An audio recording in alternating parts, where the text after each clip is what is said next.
legendary trash bar, which unfortunately is closing soon. But here with Angel Vivaldi. And hey, man, you are born and bred in the New Jersey area. Right. You're doing one of the most unique things when it comes to heavy music, which is, hey, no singer, just, instrumental music. What made you make that decision to like, hey, you know what, I don't need a singer? Honestly, it kind of happened naturally. I started playing when I was like 14, something like that, and this was before the internet, before YouTube and all that stuff. So I really didn't know instrumental music existed, to be honest. I just sort of had like these backing tracks and these drills, and I just really wanted to be a really good lead guitarist. So what happened was these exercises and these drills started becoming songs, and it sort of evolved, and just started to play out locally a lot for the first 4 years before I had an album out. So from 2004 to 2008, I was just a live act, just playing instrumental, and people really dug it. So I was like, you know what, let me stick with it, and it just kind of evolved to be my voice. What made you pick up the guitar? Was there something like you were going through that you're like, all right, this is my instrument?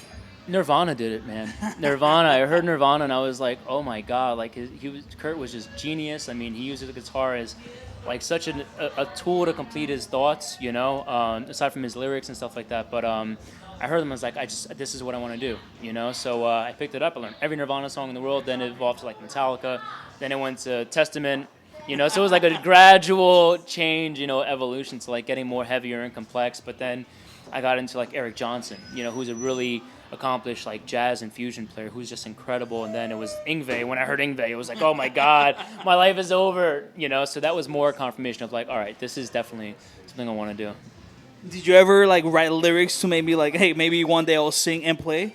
I did, because originally when I was 13, I wanted to be Kurt Cobain. I wanted to sing and write lyrics that made sense, although none of my stuff made sense, and just play guitar, So I did. I still have them somewhere. They're terrible, though. But you've been going, obviously, since then against the grain. I guess. I mean, nowadays, like, instrumentals is all over the place. So many artists are doing instrumental and doing it well and successfully, and it's not so much of a niche as much as it was one time, like back in like, the late 90s, around the new metal era, like no one was doing any of that. But now it seems like there's this huge desire for instrumental rock and metal and progressive stuff, and it's wonderful. It's amazing. It's really cool. And have you ever felt like maybe it's a bit of an obstacle that you don't have a singer when you're trying to book like a bigger gig? No, not really. To be honest, it seems that like especially over the past year, like the fans have just been crazy, immensely supportive, and have been wanting me to go out on the road and do all these crazy things. And all I can say is like 2015, there's some really cool developments happening. There's lots of opportunity that I think I'm probably going to go for at this point. Definitely want to do it while I'm young, and not do it when I'm like 40 and I, like. Nobody cares. Right, exactly, So, but yeah, no, I really haven't had too much of those obstacles, luckily. I know a lot of my friends who are instrumental in Prague do have them, but yeah, not really. Speaking of going all the way, you were at NAMM a few weeks ago, and then planes got canceled because of a supposed storm, Juno, what the fuck, whoever named that, I mean, whatever. But then you decided to drive across the whole country to get back so you could keep going. Yeah, we it's crazy. Yeah, it was intense. It was a beautiful experience, to be honest. I did it with my bassist Jake and my guitarist Jason, and we had like 5 cancellations, and I had to get home. I have lessons, and I had guest solos I have to do, and albums to write, rehearsals to do, logistics, all this crap, So, some of the guys were like, hey, should we drive it? I'm like, yeah, So we drove 3,000 miles from Southern California to New Jersey, and it took 2 days. Actually, it was like 47 hours, I think we made it. 12 states. It was crazy. It was hell, But what a beautiful experience, man! Just to see the country like that. 2 days. It was crazy. It's an amazing country, right? It's stunning, man. It really is. Like just driving through the Mojave Desert and then just to see the different changes. It was just spectacular.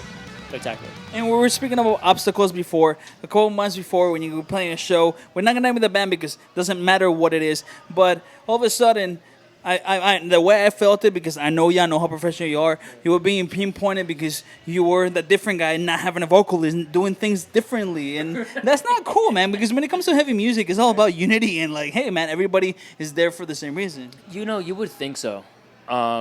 But regardless in what genre you're in, there's always egos involved. You know, I have an ego, you have an ego. This person holding the camera has it.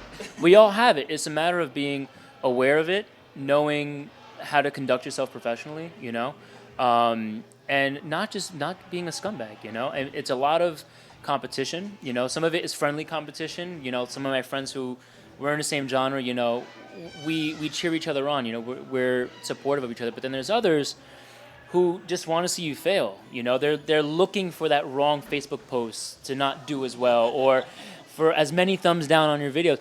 They look for it, you know, and it's sad, but it exists, and you have to have tough skin in this industry, and you just can't.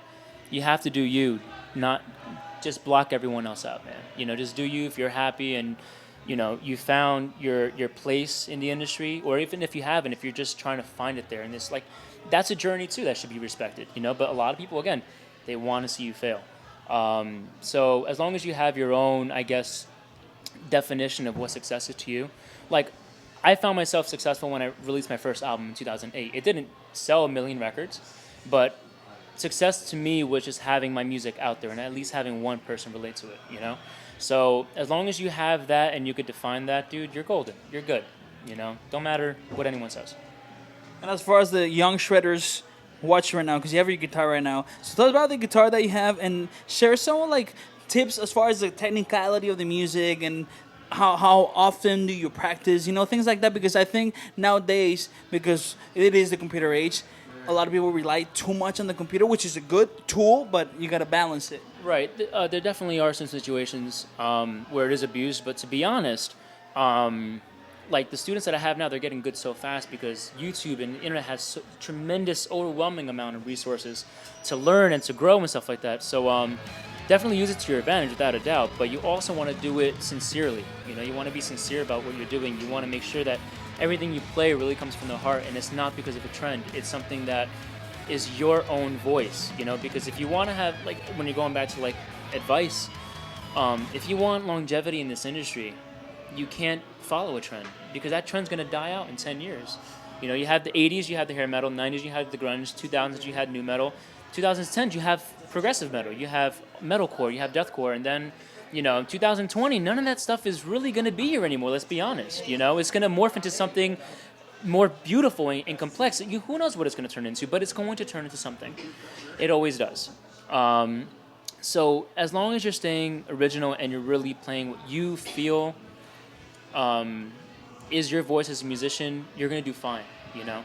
Always focus on your strengths. Don't really focus too much on your weaknesses because we all have them. You know, I'm not a flawless player live. You know, my main focus when I play live is to have fun. You know, I want everyone out there to have fun with me. You know, we all feel good. If I hit a wrong note, I don't give a fuck. You know, I'd be like, oh, sorry. You know, and I think that's the other thing too is when you talk about technicality and how kids are evolving these days. Don't be so caught up in being perfect. You know, because you're not. I'm not. Joe Satriani isn't, you know? No one is. Embrace being human, you know? And use the computer and stuff like that to help you get better. But don't rely on it 100% because it's, you know, that's going to change too, you know? So how often do you practice? Oh, man. So here's the thing. Time management, incredibly important, especially when you're out of high school and you're into the real world. Time management is important because you're working, you know, if you have a relationship that takes up a lot of time, you know, and so nowadays, honestly, I don't. What I do is to get better as a musician and as a songwriter, I write stuff that I can't play. I purposely, and I'm like, you know, oh God, I can't play that, but it sounds so cool. So that obligates me to practice and sit down and work on it over and over and over again. Just because, especially in the industry, when you're involved in both the creative and the business side of it, incredibly overwhelming as well. So between, you know, teaching and writing and rehearsing and doing everything my own, don't have time to practice. So you have to be creative to try to find the little, you know, just make your practices as effective and as beneficial as possible. Hell yeah. Hey, man, thank you so much for being part of tonight. And everybody watching Angel Vivaldi, I mean, you're not going anywhere anytime soon. If you like playing guitar, if you want to learn, I mean, right now on the screen, we're gonna put your YouTube links, your social media links. But what I've always said about you is that you are so legit when it comes to like you don't need a singer because your instrument speaks for yourself. In a few minutes, we're gonna go witness it here at the Trash Bar. Thank you again, Angel. Thanks, guys. Take care. Every time we try to carry on.